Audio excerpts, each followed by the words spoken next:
Demow. 2 balls and a strike to count on Taylor. Reyes fires, swinging a drive, deep left field. This is way back. Walk the ball. Rich Taylor. What's up, everybody? Welcome into Dodger Heads, presented by DodgerBlue.com. My name is Jeff Spiegel, joined today by Matt Moreno, and we've got some arbitration agreement figures for some of the Dodgers' biggest names. 3 Dodger players were facing the prospect of going to arbitration: Trey Turner, Julio Urias, and Caleb Ferguson. All 3 of those players agreed to contracts on Tuesday. Caleb Ferguson, a 1-year, $760,000 contract. Trey Turner, a 1-year, $21 million contract. And Julio Urias, a 1-year, $8 million contract. Now, this is Trey Turner's last year of arbitration. He will be a free agent. Next season, Julio Urias has 1 more year. Caleb Ferguson has 2 more years. Also of note, there were some guys who were eligible to be in arbitration this year who had previously signed contracts. Cody Bellinger, 1 year, $17 million. Walker Buehler signed a 2-year, $8 million deal that will expire this year before he goes back into arbitration. And Austin Barnes also bought out his final 2 years of arbitration in a 2-year, $4.3 million deal. But let's focus on the guys who signed, Matt. Trey Turner, $21 million. Julio Urias, 1 year, $8 million. Caleb Ferguson, $760,000. What strikes you about those numbers and those agreements? Well, first, obviously, it's great that the Dodgers and the players were able to get this worked out because, with the lockout this season, it pushed everything way back and had, you never want to go to an arbitration hearing, right? Just because that can create an awkward position where the player is saying, I believe I deserve this much, and the team is saying, well, no, we think it's actually a lower figure at this amount. That can create some animosity. So you avoid that, and you avoid, like I said, because of the lockout, the calendar being pushed back, hearings are going to be held during the season. Wow. So that becomes, an unnecessary distraction potentially, right? And there are, I believe, close to 30 players still remaining across the league that are going to be facing that prospect now. So that's good, first and foremost. So the Dodgers were able to avoid that, right? Then the next thing that surprised me was Julio. He was projected by MLB Trade Rumors to earn $8.8 million this season. I don't want to say he only received $8 million because obviously, that is, a nice salary, all things considered. But it was surprising that he fell short of projections, considering that he's coming off the best season of his career. Yeah. He was the only 20-game winner. You have pitted him as arguably the Dodgers ace, just as good as Walker Buehler, which is sometimes an unpopular opinion that not most others agree with you. So that struck me as kind of surprising. Yeah, I mean, even you look at, and some people might react, well, guys always make less in arbitration. Bellinger was in the same spot. He has 1 more year of arbitration next year. He made $17 million. How could you possibly argue that Cody Bellinger was more valuable to the Dodgers last year than Julio Urias? You couldn't. Bellinger struggled. He's coming off one of his worst seasons. Urias is coming off his best season. So the discrepancy there was interesting. I believe you said Trey Turner did make a little bit more than his projection. Is that right? Yeah, he was projected, I believe, to be about, I don't know if it was 19 even or like 19.8 million. So he gets 21 million, which, look, there's going to be plenty of time in the coming weeks to talk about Trey Turner and an extension. I got mad when I saw the Dodgers have reached an agreement with Trey Turner. That freaked me out yesterday when I saw that on Twitter until I saw it was a 1-year deal, arbitration, that kind of a thing. Looking at the Dodgers payroll with these numbers in. Now, Hanser Alberto is the one major league contract. We do not have numbers yet. There were reports that he was in camp yesterday. I know he'd had some visa issues he had posted, so that's why he hadn't been there. So we're waiting on that number. I can't imagine that's going to be a big number. Anything more than like $5 million would be surprising to me. But without Alberto, with all these numbers in, according to SpotTrack, the projected competitive balance payroll for the Dodgers is $278,532,663, exactly to the dollar there. That would result in them being $48.5 million over the first level of the threshold. That would put them about $11.5 million under the Steve Cohen line, which is newly dubbed the new penalty line of $290. It would also mean that they're due to pay, as of today, around $20,800,000 in luxury tax penalties. That would be their estimated tax bill. So an interesting number to think that, if the 290 is a hard cap in their mind, that would give them about $11.5 million. I don't get the sense, Matt, that they're eager to go out and spend that money, but who knows? Maybe that's something that's on the table for them.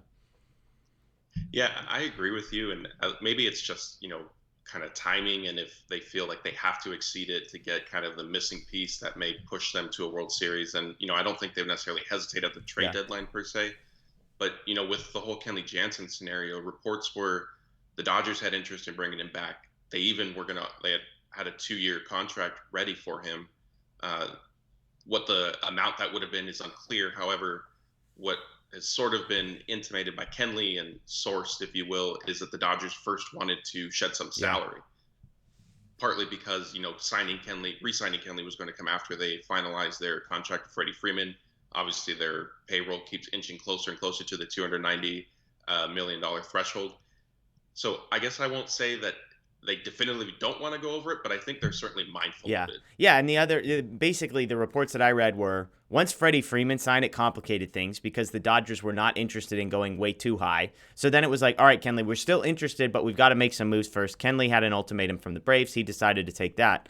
The other piece here, which we kind of keep having to dance around, is the Trevor Bauer element. Again, reports are that people are still expecting a suspension of some sort for Bauer to come down this year. He's currently on the restricted list, and what that means is if he is suspended, that will be without pay, and that money will immediately come back to the Dodgers in the form of relief, salary cap relief, essentially. So for a guy that's due to make, about $35 million this year, if he, let's say, takes a half of a season, $32 million is his base salary, 3.3 is his signing bonus. So adjusted salary over $35 million. If just for round numbers sake, he gets suspended for half of the season, the Dodgers CBT level will come down $17.5 million.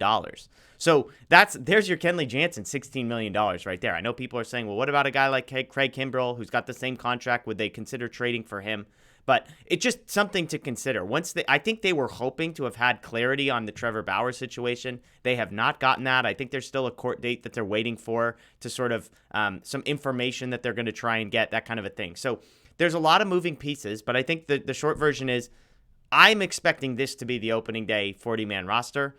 Maybe a couple moves around the margins. I know they just added Tyler Anderson for $8 million.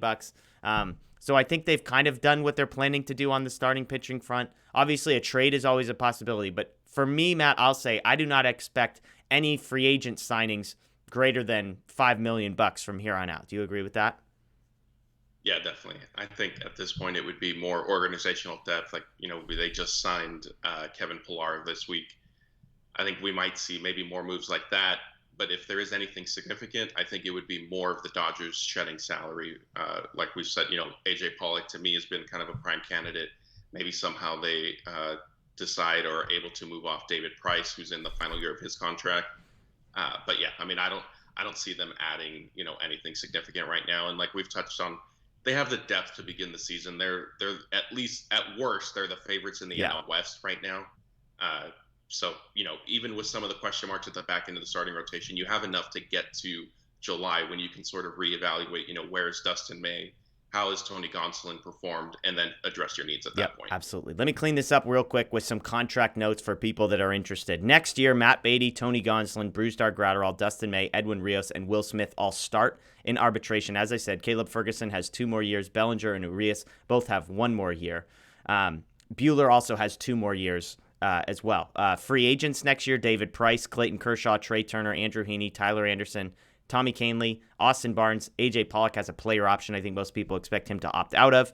Trevor Bauer has a player option, although that's for $35 million. So we all assumed he would not be taking that 3rd year, but who knows? The way that this year plays out, we'll see.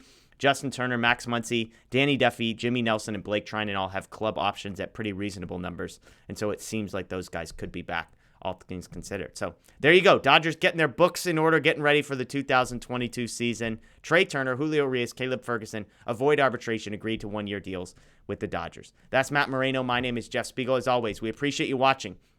Please, if you're a podcast fan, check us out wherever you get your podcasts.